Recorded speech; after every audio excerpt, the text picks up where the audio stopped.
शिकारी आपला सावज हेरून मारत असतो आणि लावण्य लतिके तुला कोण ओळखत नाही. ब्युटी क्वीन म्हणून कॉलेजच्या प्रत्येक मुतारीवर तुझं नाव कोरलेलं आढळेल तुला. हा थांब, अशी एकदम बेभान होऊ नकोस. नाव कमवलेल्या, समाजाने डोक्यावर घेतलेल्या सहकार साखर सम्राटाची तू एकमेव कन्या. शिवाय तुझा बाप राज्याचा गृहमंत्री. पण मी ओळखतो ना, त्याचं कारण वेगळं आहे. आपल्या कॉलेजातल्या वार्षिकात तुझी ती कविता वाचली होती, काय ते गळून जाण्यात सार्थकता वगैरे वगैरे.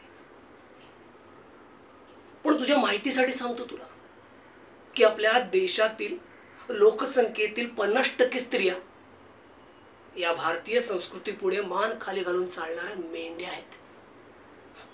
गळून जाण्यात सार्थकता. तुझा तरी दोष काय म्हणावा त्यात?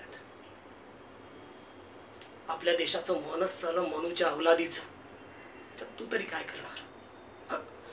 पण मी कधी विचारही केला नव्हता की तू अशी माझ्या पंजात असशील. तुला अशी खुडणार की बस तू बघत राहा.